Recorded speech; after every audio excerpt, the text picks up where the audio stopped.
The right to vote for Americans extends even to those in outer space. As millions of Americans vote during presidential elections, the handful of American astronauts in space stations will also get a chance to cast their vote, thanks to a special process developed by NASA. So how exactly does this process work? The truth is, an astronaut's voting process actually begins about a year before the launch of their mission to space. It all starts with requesting a ballot, and this is when an astronaut selects the elections in which they would like to participate and then request an absentee ballot to be used while in space. Now, the next step is transmitting the ballot. Once an astronaut is in space and the election comes around, an encrypted electronic ballot is sent to the astronaut on the International Space Station through NASA's Space Communication and Navigation Program. Now, to ensure that the ballot is safe and secure, the astronaut receives unique credentials via email from their local county office to access their ballot. Once an astronaut accesses the electronic ballot aboard International Space Station, they then fill it out and vote for their preferred candidate. And then, all that's left is the small matter of transmitting the ballot back to Earth. According to NASA, the completed ballot travels through its Near Space Network and is received by ground antenna at NASA's White Sands Test Facility in New Mexico. It is then transferred to Mission Control Center at NASA's Johnson Space Center in Houston, and then finally, it's sent to the appropriate county office for processing. Now, one way to ensure that the ballot remains safe and secure throughout this process is that the ballot remains encrypted and is only accessible by the astronaut and the county clerk that receives it. So why and how was this system invented? It all started in 1996 when astronaut John Blaha could not vote in the presidential election. While he was aboard the Mir space station, John requested permission to vote in the 1996 presidential election. NASA responded to that request with a plan to allow him to vote electronically.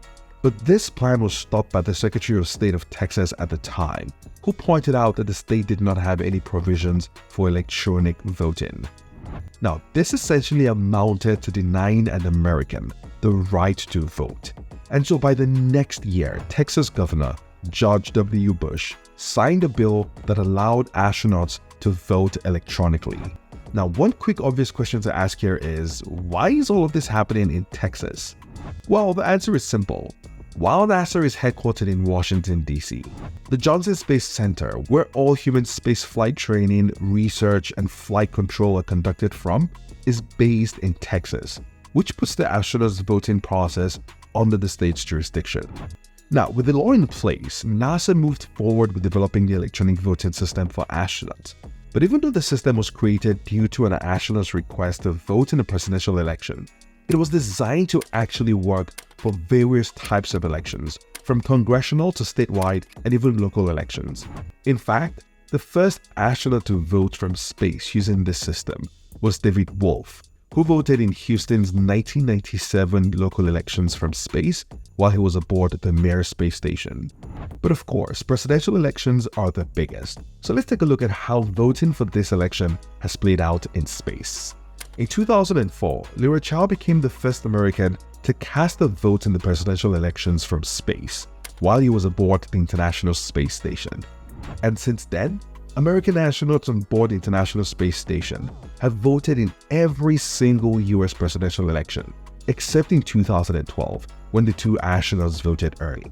And because this system has now been in place for nearly 30 years, there is now a unique case, with astronaut Kate Rubins being unique for voting from space in two different presidential elections, first in 2016 and second in 2020.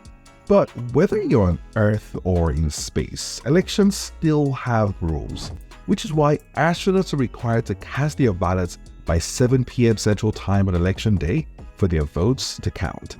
It may be a fancy voting system in space, but the rules on Earth still apply. This is an honor for us. We also think of it as a duty. It's a privilege, but I think it's also our obligation as citizens. And so we feel very lucky to be able to vote from space.